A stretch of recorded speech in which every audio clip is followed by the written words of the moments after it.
Welcome back to the channel. I'm Sam, and tonight we're diving deep into the terrifying world of cursed objects.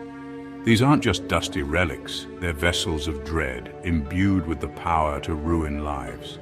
We've got 3 horrifying stories of family heirlooms that turn deadly. Turn down the lights, make sure you're alone, and get ready to be terrified. Our first story takes us back to the Victorian era, a time of elegance and darkness. Imagine a young woman, Amelia, her eyes sparkling with anticipation as she receives a gift, a locket, a delicate silver heart encasing the faded portrait of a beautiful woman she doesn't recognize. The woman who gave it to her, a distant aunt she barely knew, was shrouded in an almost unnatural gloom. She warned Amelia never to open the locket, her voice raspy, her eyes filled with a fear that sent chills down Amelia's spine. Despite the unease that gripped her, Amelia couldn't resist the allure of the locket. It was strangely captivating, its cold metal strangely comforting against her skin.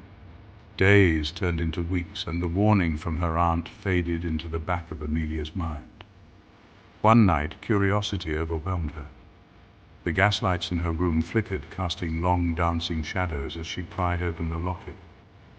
Inside, the face of the woman in the portrait seemed to stare back at her, not with a smile, but with a look of profound sadness and warning. From that moment on, things began to change. Amelia's life, once filled with joy and promise, took a sinister turn. She began to experience vivid nightmares, waking in a cold sweat, the feeling of unseen hands wrapped around her throat. Her health deteriorated rapidly. Doctors were baffled, finding no physical cause for her ailments. Each day that passed, Amelia grew weaker, the once vibrant young woman now a shadow of her former self. One evening, as Amelia lay in bed, her breath shallow and ragged, she heard a whisper coming from the locket on her nightstand. It beckoned her, its voice a low hum that vibrated deep within her bones.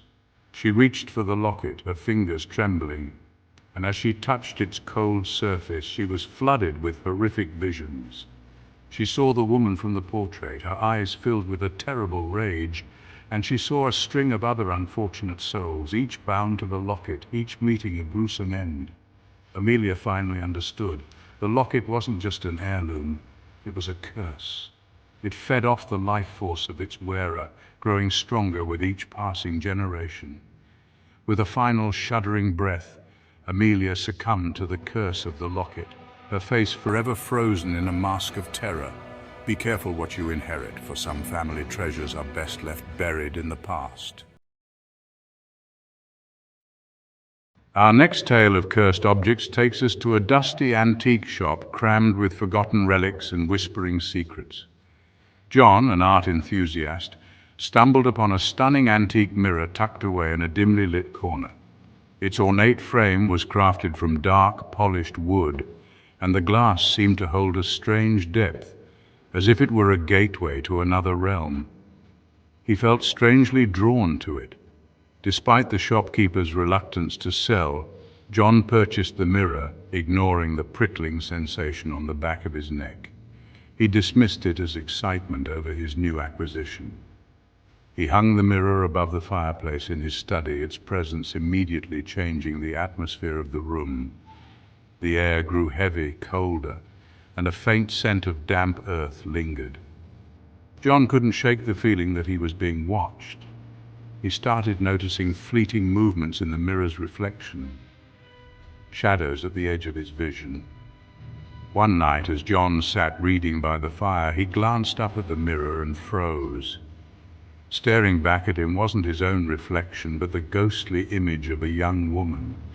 Her face was pale and drawn, her eyes filled with sadness, and her lips moved as if trying to speak, but no sound reached his ears. John stumbled back, knocking over his chair in his haste to get away, his heart pounding. He told himself it was a trick of the light, a hallucination, but deep down he knew what he had seen. The mirror was haunted. Terrified yet compelled, John began researching the mirror's history. He discovered it had belonged to a wealthy merchant who mysteriously died in his study, his face contorted in a silent scream. Rumors spread of a curse, of a malevolent entity trapped within the mirror's depths. Night after night, the apparitions grew stronger, more numerous. John saw glimpses of other faces trapped within the mirror's depths. A young boy with pleading eyes, an elderly woman clutching a locket that looked eerily familiar, and always the young woman, her sorrowful gaze fixed on John. They didn't speak, but their presence filled him with an overwhelming sense of dread. John tried to get rid of the mirror, to sell it, donate it, anything to break the curse, but it was no use. The mirror seemed to resist any attempt to remove it from the house. Potential buyers would recoil in fear as they caught sight of the spectral figures reflected in its glass. John was trapped, bound to the mirror and its ghostly inhabitants.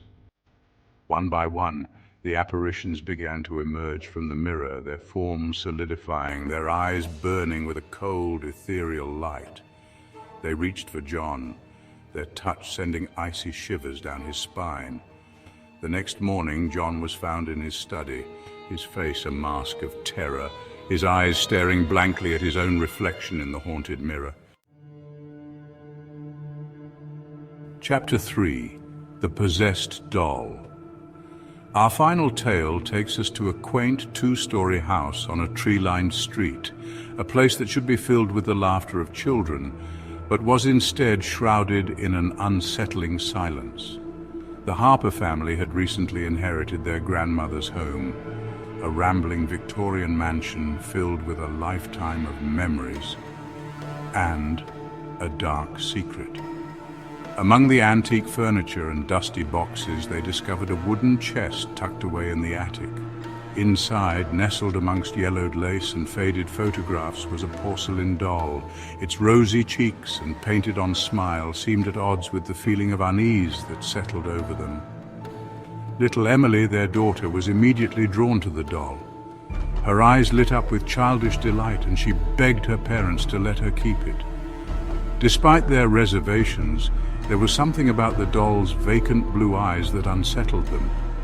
They relented, unaware of the evil they had invited into their home. From the moment Emily began to sleep with the doll, a change came over her. Her once sunny disposition grew dark, her laughter replaced with an unsettling silence. She began to speak to the doll, having one-sided conversations in hushed, secretive tones. At night, her parents were awakened by Emily's terrified screams. They would rush to her room to find her thrashing in her bed, her tiny body bathed in sweat, her eyes wide with terror. She spoke of nightmares, of the doll coming to life, its painted smile twisting into a malevolent sneer. She said the doll whispered to her, told her not to trust her parents, that they were trying to take her away. Emily's parents dismissed her nightmares as just that, nightmares. But as the weeks passed, a sense of dread began to creep into their hearts. The occurrences in the house escalated. Objects moved on their own, doors slammed shut with no explanation, and disembodied whispers seemed to follow them from room to room.